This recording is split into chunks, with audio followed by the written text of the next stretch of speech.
Lando Norris nailed his one-stop strategy to win the Hungarian Grand Prix. While Verstappen struggled all race long, Lewis Hamilton openly questioned if he still belongs in Formula 1. Did Ferrari's big gamble just end their title hopes? All that, plus weekend drama from tennis, rugby and golf, tonight on Sports Season with Launchpad McFadden. That's me. It's surely me. We have timestamps below for easy navigation. Let's go.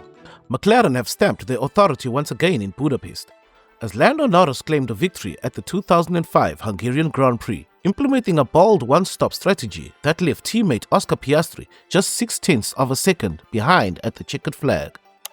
Norris now cuts the championship deficit to just 9 points, setting up a tense McLaren title fight heading into the summer stretch. Charles Leclerc, who stunned the paddock by taking pole position for Ferrari, led for the first part of the race only to fade later and eventually finishing fourth behind George Russell, who secured a strong podium for Mercedes. Lewis Hamilton, meanwhile, had another weekend to forget, knocked out in Q2 and finishing outside the points. Hamilton's post-race comments raised eyebrows, admitting he felt useless and even suggesting Ferrari might be better off without him.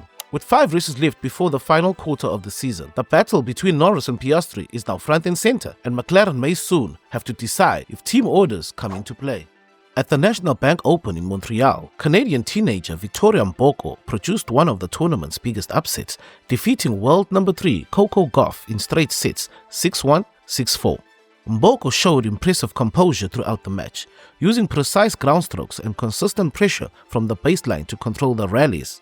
Gauff, who entered the tournament as one of the favorites, struggled to find rhythm and made a number of unforced errors, particularly on return. This marks the first time Mboko has reached the WTA 1000 quarterfinal, and the win comes in front of a home crowd, adding significance to an already outstanding performance. For Gauff, the early exit raises questions ahead of the US Open later this month.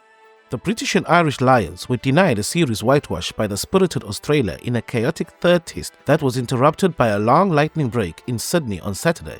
The Wallabies stormed out of the traps and emerged from the suspension to clinch a 22-12 win at the Accor Stadium. A 30-minute break after lightning occurred in the vicinity of the stadium added to the chaotic test, but the Wallabies merged with Jorgensen and McDermott's trials. Will Stewart's last-minute score was not enough to leave a sour taste at the end of the tour for Andy Farrell's men. Now it's time for our favorite news. Football news. Arsenal have finally secured the signing of Victor Gyökeres, and attention now turns to Crystal Palace playmaker Eberechi Eze. The Gunners are expected to submit an opening bid for the England international in the coming days. Liverpool are also making moves in the market. After seeing an opening £110 million bid rejected by Newcastle, the Reds are weighing up a second approach for Alexander Isak. Meanwhile, Newcastle could soon find themselves in a tug-of-war with Manchester United, as both clubs are interested in Benjamin Sesko. United boss Amarin is reportedly eager to land the top-level striker, while Eddie Howe had a £70 million bid for Sesko turned down by RB Leipzig over the weekend. Chelsea remain active as well.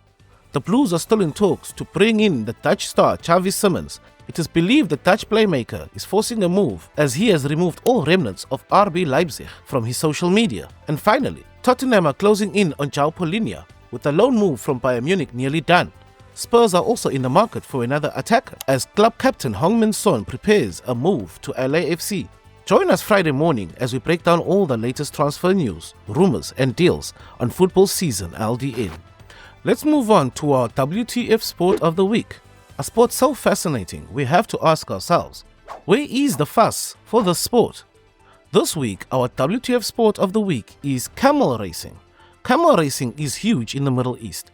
We're talking multi-million-dollar prizes, breeding programs, and elite-level training.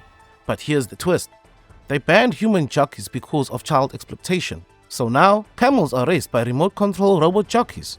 These bots sit strapped on the camel's back, armed with mini-whips and walkie-talkies, yelling commands as rich guys chase beside them in SUVs while controlling them with remotes. Some robots even come with GPS, heart rate monitors and yes, Bluetooth headsets.